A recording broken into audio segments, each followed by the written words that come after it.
Alright, this is just a quick informational video showing the test print. This is the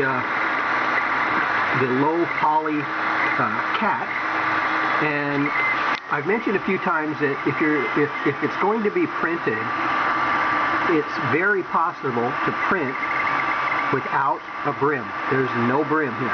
You can see that for yourself, no brim. You can see the skirt. It's a nice little skirt running all the way around. You can see that there is no support under the chin. There's nothing here. It's not required because the chin angles upward. You can see that right here. There's no support. So by not printing the support, there'll be less cleanup in the long run. So basically, this is how I print all the time. This is my print setup, and I've got tons of videos to show that that is a fact. This is going to finish here in about 10 minutes. So this is not the ENDER 3 version 2. It's not the S1. It's not the Neo. It's not the Max. You can see that it's just the basic ENDER 3. This is all that is required for a printer to deliver filament to the print surface. Not only to the print surface, but as it adds layers going up, it's adding filament to each layer below it, as it's doing right now. So there's no need to take my word for any of this. In fact, I hope you don't. I hope this is visually showing what a 3D printer, the ENDER 3 3D printer, is capable of doing without all this extra stuff that comes on future printers after this version.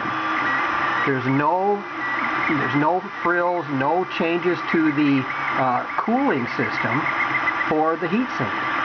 There's no electronic gizmo here on the side, which adds weight and other issues that this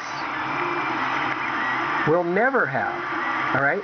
So once you've done the paper feeler gauge, once you've mastered the method, just start printing. Don't test your skill. Don't test your skill with, printing lines and circles and squares and yada, yada, yada, because all of that crap has to be removed before you even start the actual print. So just tram the bed as you're supposed to, properly, and start the print. Just start it. No testing anything. Don't waste time or effort because you're just going to mess up your tramming because you've got to remove all that crap from the bed to start a real print. Also, you can see that's the original white Bowden tube going into the original hot end. This is not direct drive. This is the means of delivering filament to a moving head called the hot end. Okay, this is it. This is all that is actually required. The minimal setup to complete the process. This is delivering filament from here, which goes through the extruder. And again, that's not the metal extruder. It's just not required. This extruder body right here, this plastic body, will continue to work for years. I mean, I've had the original body on all of my printers for years. And they say, oh, I don't want to risk having something blah, blah, blah, yada, yada, yada.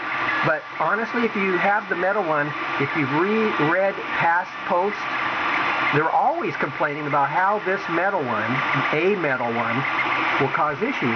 Because you have to adjust these steps, you've got to adjust this, you've got to adjust that. I mean, there's more problems with that than this will ever have. So if that arm there cracks, do yourself a favor, replace the arm, and start printing right away. Like $3, 5 minutes, no issues. Keep the body, don't change it out for anything other than this, and you'll be fine. This is proof. I'm doing it right now, or my machine is doing it right now. It's taking filament from right here, delivering it down without any arms, levers, or gizmos to redirect the filament because it's going straight in right here. No added friction to the filament itself. It pulls it in and pushes it out. That's just the ABCs 1, 2, 3 of printing. Also, check this out, the springs. Those are the original springs, aren't they? Not the yellow ones. Not chunks of rubber. It's just not required. I mean, this is showing it here. It's not a requirement. All right? It's printing right now. All right? Another thing, what do you see here? Nothing fancy. This is the nozzle. It's turning on and off, heating and cooling, right? Allowed to cool. 210 on the nozzle. That's what it's indicating. The bed is over here. It's 0 set point on the bed. That's room temperature. This is in Celsius. It's non-heated bed. So you don't have to deal with all the issues, pertaining to heating and cooling the bed. This is not heated at all. Just not required when printing in this fashion. Also, you don't see any messy glue stick here at all, do you? Anywhere. So no glue to clean off or to add or any of that. You don't have that excessive cleaning all the time. It's just, this is it. This is how it's being done right now. And again, no need to take my word, a written word, for anything. This is as it's factually doing right now. I'm not blocking anything. I'm not hiding anything. Okay, well anyway, this is coming together. And again, you can see there's no need at all for any kind of support on any of this. There's no need for a brim. You can see that for yourself right here. No brim. No messy glue stick. No heated bed. And there it is. Printing as it's always has. Alright, so this is another video going on my website. Check it out when you get a chance.